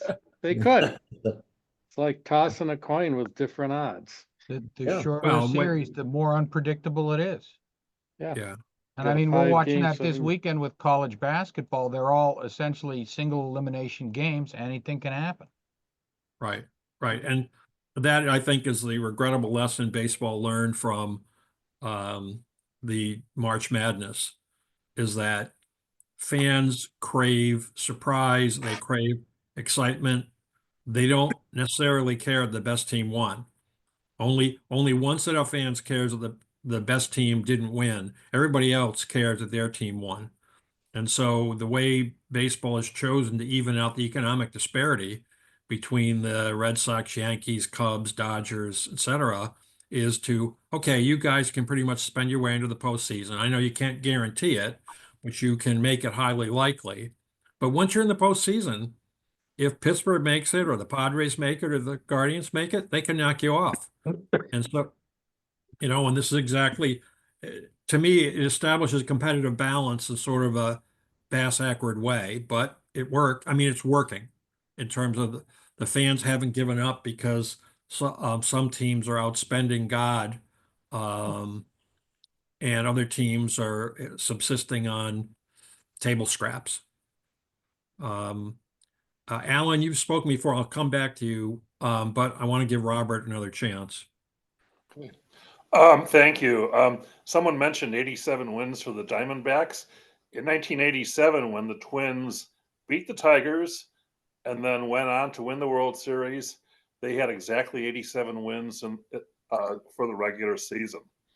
And just to pick up on what some other people were saying today, I participated in my first baseball pool of the season with some friends, and I have to admit this was the toughest year in probably the 10 years I've been involved with this pool, where beyond the Los Angeles Dodgers, I've had a very tough time in picking my other teams uh, due to the fact that there's a certain appears to be a certain parity once you get below the top elite teams, and I think that's we see that from the lack of TV resources that has recently come the way of many of these clubs, including the Twins, the Diamondbacks, even the Padres for that matter. That's all. Bob, it was 85 wins for the Twins during the regular season and 87. Are you sure about that? Actually, I think Stu's right. I'm pretty sure it was 85 wins because it's only been topped now by the 06 Cardinals. Well, it just goes to show, and that's with 4 teams making the playoffs. And now when 87 you got- Twins went 85 and 77. I'm Yeah, looking at and it's Baseball just, Reference right now. Well, if you had to pick one team to win the World Series, it's going to be the Dodgers. On the other hand, the Dodgers have got less than a 50% chance of doing that. They're not Yeah. that dominant. Yeah, the 87 Twins really crested at the right time. I It's a went to crapshoot. Toss a yeah, coin. I went to I think not quite. I mean, A weighted coin. A weighted coin, but yeah, okay, there you go. Pete Palmer and I have argued about this for decades. nobody's going to bet the farm on any No, on any exactly team right. to do it unless you're stupid. And Right, there are a lot of exactly stupid right. people in No, the but world. but I do remember because I went to all the ALCS games in Detroit and watched the Tigers get humiliated by the Twins. And of course, Tigers fans have this snooty attitude. They're real fans, and Twins fans with their homer hankies were lightweights.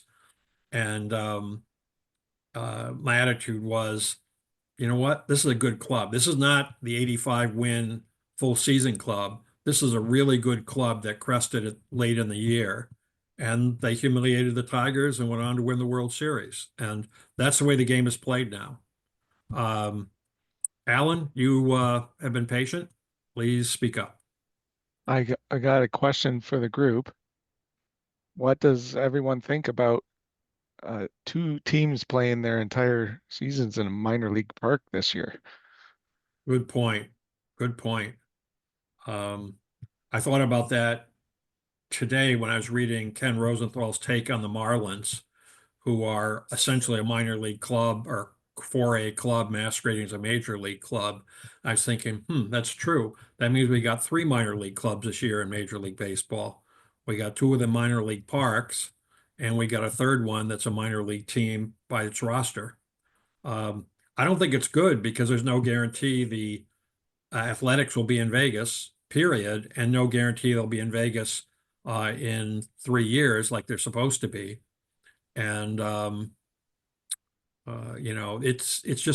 it's not a great situation. The Rays, I think right now the only hope for the Rays is for Sternberg to sell, but he's playing it cagey.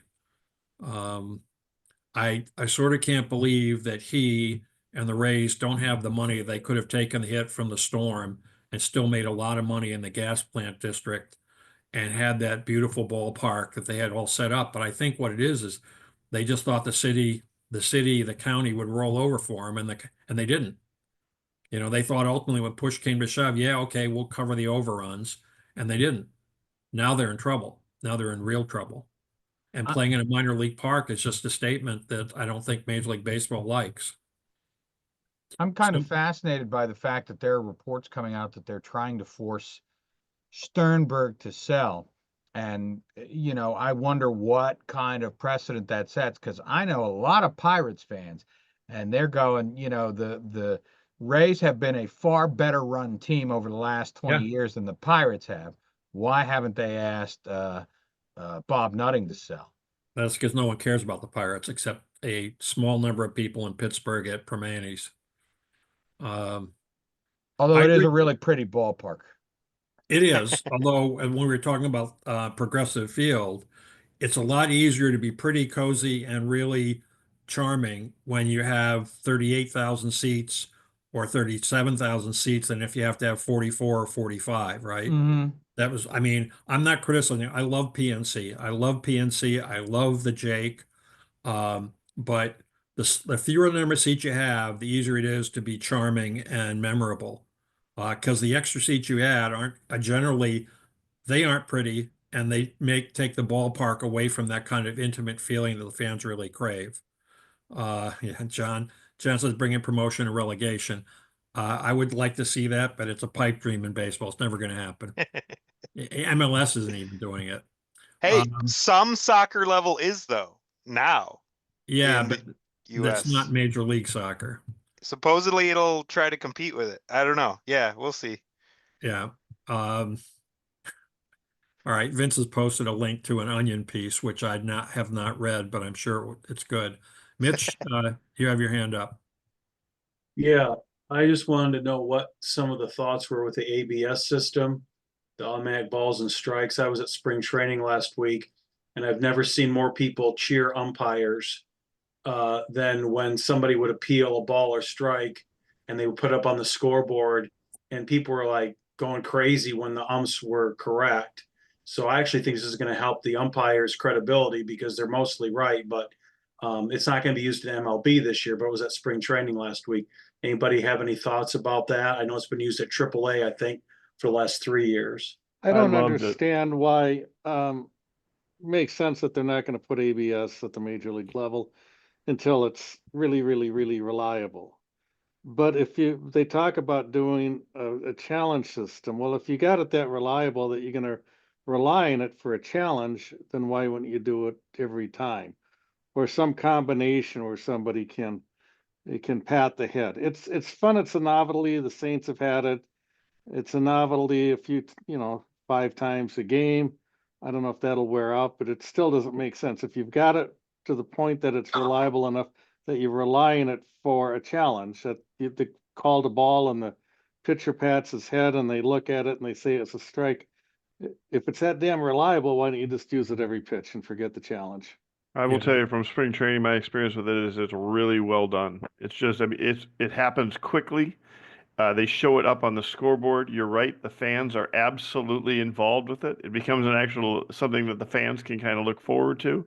And it becomes interesting to talk about whether or not, Jose Miranda should have challenged that pitch. Looks like it was off the plate. Yeah. It works a lot better in person than I ever thought it would. And I'm looking forward to seeing it in 2026. That novelty is going to wear off. But John, my question, if that's reliable enough that when Jose Miranda taps his head and he gets the strike changed to a ball, if you put 100% reliance on that, then why the hell wouldn't you do it for every pitch? Or is this a fan engagement thing? Or are you trying to get pitches right? Yeah, I think fan engagement, also another thing to bet on, right? It's another thing for a prop bet. By the way, just for those of you who come on. No betting. I think Stu, it comes down to whether or not you're going to, I just don't think everybody's ready for a wholesale change. It was just eliminating the home plate umpire's ability to call balls and strikes. I mean, I just think there's going to be more resistance to it. So, if you get it right doing that, then do it. Don't do it 5 times out of a game. Yeah, they're gradually working it in. That doesn't make any sense.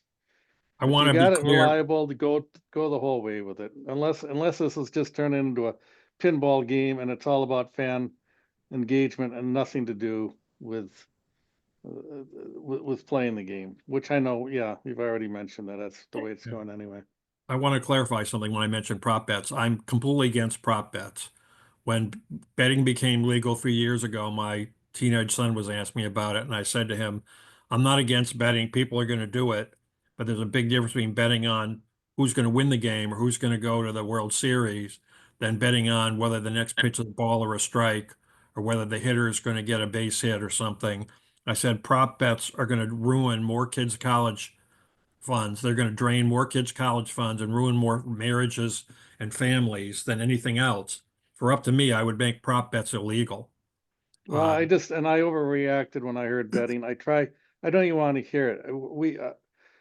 I don't want my name associated with betting because we're on the same system that Pete Rose is.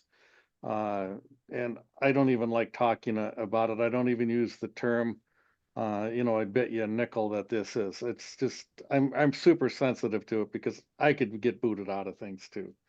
Yeah. So I did overreact, but I don't even like hearing the term betting. No, I didn't think you were react. I just want to clarify. I wasn't advocating for No, prop I know, bets. I understand. Yeah. Richard? You're muted, Rich. Here it is. Yeah. Okay. Yeah. I was just going to say, because Stu is asking, why not do it on every pitch? Because I think it would take too long. I think the beauty from what we saw last year at the AAA game and, uh, at the park last year was how, in St. Paul, was how quick that system is. I was so impressed that it didn't impede anything.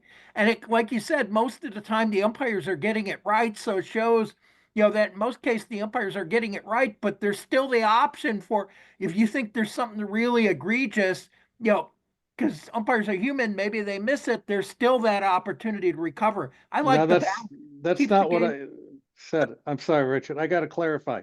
I didn't say put it up on the scoreboard every pitch. I said if you trust the thing enough to do a review of it, then why don't you trust it enough to go back to full ABS, which they were doing at the minor league level.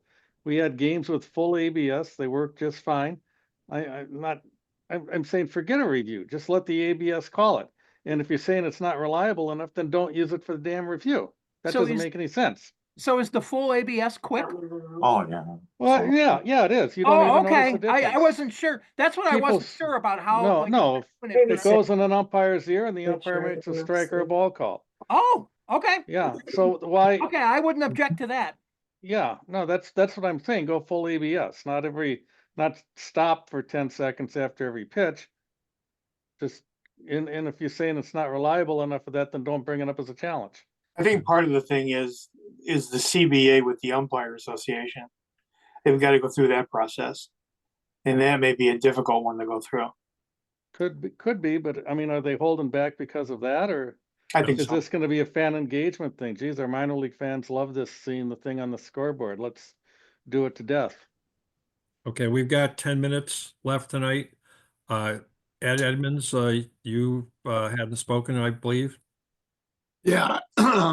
Oh, pardon me. I wanted to weigh in on because one thing that, and I'm really in favor of the ABS. So if you have to go all the way to having it all the time, I would do that. I agree with John that I watched a number of spring training games and it seemed to be very quick and it seemed to work really well. The one thing I haven't heard people comment on is would batters accept that the strike zone is more uniform? Would they learn that this is the way the ABS system is going to call balls and strikes? I mean, I still am fascinated by guys who swing at, sinkers that are barely an inch off the plate when they get there. And I just really wonder whether or not the goal to get the calls right. I think if you think about the number of other non-strike ball strike calls that get reviewed and almost 50% of them get overturned statistically, I'd just rather see the calls be more accurate. Yeah. Well, it's certainly, I've never looked to see when the umpire's collective bargaining agreement is up. That's got to be one inflection point. Another inflection point, I'm guessing, is that Major League Baseball doesn't want any side issues to distract them with the upcoming CBA negotiation where they're going to lock out the players as soon as the 2026 season ends. And they're going to go to the mat, I think, and try to force the union into a salary cap system. And given the MLBPA's historic steadfastness and solidarity, I don't know if they're going to get it. It didn't work the last time. It was an absolute bloodbath the last time they tried it in the mid-90s. Unfortunately, Marvin Miller is dead. and that union's been giving up a hell of a lot since he left it. I wonder Yeah, what, that's I wonder what something I side think. the fans go on. And I Rob Manfred is alive. wonder if the fans want a payroll cap. Of course they do. Joe They Sheehan do. said if you ask the fans, players would play for minimum salary and stay at the bed bug inn. You put it to the fans, of course they would. But it's called free enterprise, which is something that the owners are all for when it benefits them, but they're for socialism when it comes to paying the players. Yep, I agree. Also right. socialism when it comes to funding stadiums. Well, that too. More than happy to take a Oh, hand on. they could be Groucho. I was about to say Groucho marks. They could be any of those marks if it benefits them. Okay, Francis, you had another comment? Yes, just those of you who have been to a large number of games that have been umpired by the robot, or that's been a factor. What has been the reaction if the umpires are having or have there been cases where you've witnessed it, where there has been the umpires having a bad night? Does he catch it from the fans? If the electronic means overrule him a whole bunch of times? I mean, for the challenge system, not for full ABS. I don't know. Uh-huh. Yeah, I was just wondering. I went to a spring training game in Lakeland this year. Now this is spring training. Okay, so how worked up are people really going to get? You know, I think we saw the umpire overruled 7 or 8 times, maybe 9 times within the first few innings of that particular game. I didn't notice, the fans necessarily riding him, but yeah, it definitely became something that it became a part of the game in that the batters up there or the pitchers up there or the catchers, and usually it's the batters or the catchers is making the call or making the signal, were recognizing that he had shrunk the strike zone and he was missing a lot of calls. So it definitely became a factor in the game. But I don't know if there was necessarily like something that the fans were, spring training game. I'm not sure the fans were ever going to get that worked up about it. Yes, okay. Okay, so it is 9:25, 5 minutes to go. I'm going to let anybody who hasn't spoken yet chime in. And if we don't get anyone, then I'm going to give every team member 1 minute to tell us why they're going to win the World Series. I guess I won't ask Rich to do that. All right, I don't have any volunteers, so let's start with the Guardians. Vince or Joe, do you want to tell us why you're going to win the World Series? I believe Joe might have deprived us of his company. Okay, well then you're up. And I am certainly the wrong person to ask. I started therapy in January of 1998. I'm not saying it was because of the Indians, but I'm not saying it wasn't. But again, like I said, all a team has to do is get hot at the right time. There are so many variables with this Guardians team that it remains a possibility. Yeah, I will say, Vince, I covered the 97 World Series. We talked about this, yes. And I think it was one of the worst things that's happened to baseball in the last 40 years was the Marlins winning that. And then they ripped it all down the next year, yes. Well, that's Huizinga's fault, and it's Selig's fault for letting his buddy Wayne Huizinga do it. But even just if they didn't do it, it's just the wrong message to send because baseball teams are shameless copycats, and the team that wins a World Series, whatever they did to win it, almost always is copied pretty much immediately. And for people to emulate the Marlins, load up on free agents, try to win if you don't, gut the team, that was terrible. I was absolutely crushed in Game 7 when the Marlins came on to win it. It was just terrible. If ever a team deserved to win, it was the Indians over the Marlins. Okay,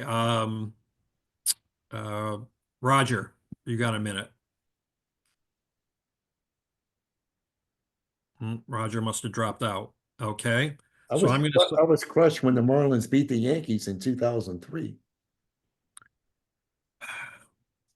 To me, that wasn't as big a tragedy. I don't know. I hadn't thought about it. I mean, maybe because I didn't cover that World Series. Maybe because you had, I think, a more attractive Marlins team than the '97 team. And there's still a lot of people who believe that the Marlins only made it to the World Series because the plate umpire was, I believe, Eric Gregg in the decisive ALDS game was on the take. Can we say that? He was bad, but it's taken another step. I'm just telling you what people believe. There are I'm telling you theories people- to that effect. I mean, that's not an inaccurate statement. Well, it was a horrible game by him, but that's taken another level of. I saying agree. that. I'm just telling you, people have said that in Philadelphia, where Greg was a very popular person personally. He lived there. There were a The lot Suns- of in the press box, off the record allegations that the NL was investigating whether he was on the take, and then there was some evidence. I don't know of any umpire ever being on the take, and I'm not saying he was. I will say that that was probably the worst game I've ever seen umpired, and B, his attitude that it isn't a strike till I call it is exactly the wrong attitude. I liked Eric Gregg personally, but that attitude, he should have been fired just for the attitude. Okay, so we have now the Twins, 1 minute to win the World Series. Sure. I mean, it comes down to, hey, if they can just stay healthy this year, Buxton, Correa, we've already seen that that's not really happening in spring training, but we'll see. Mostly if they just stay healthy, and then also, they've had a number of, 23, 24, 25, 26-year-old hitters that have kind of stepped forward and then stepped back and stepped forward and stepped back. And if they can all step forward, or a lot of them can step forward, and there's some evidence that they could, then maybe this offense is legit. If Julian can hit, if Miranda can, maintain his consistency for a year, or Brooks Lee can field second base and hit at the level they think him to be, then you've got a decent offense, and especially if Correa and Buxton and the rest stay healthy, and they've already got sort of a good pitching staff and a bullpen that could launch them to, especially if the bullpen, is as good as it looks like it could be, that can be a real weapon in the playoffs too. Yeah, less likely things have happened. All right, Rich, we're over time, 9:30.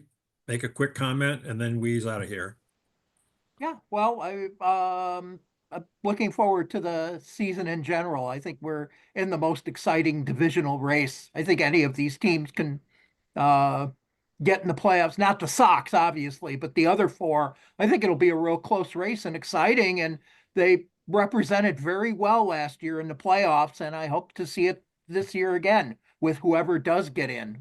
Be it 1, 2, or 3 teams, that they do well in the playoffs again. So let's enjoy the season. Okay, folks, it's 9:31. We are out of here. I thank you all for participating, especially the experts who comment on each team. I look forward to talking to you, everyone, again around mid-season. And it was great. It was a good conversation.